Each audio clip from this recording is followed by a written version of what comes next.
This is my dad's old Westinghouse motor that runs our buffer. It's an old washing machine motor. It's a Type 144Y. That's the frame.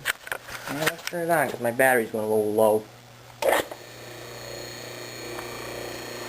4.9 amps, 110 volts, and split phase.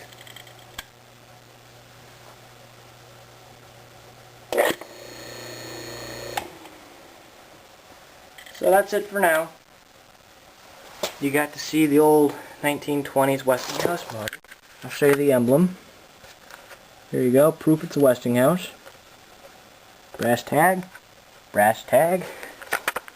and there you have it.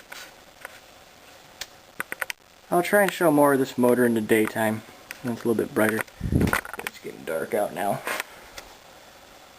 It's getting pretty dark. So, until next time.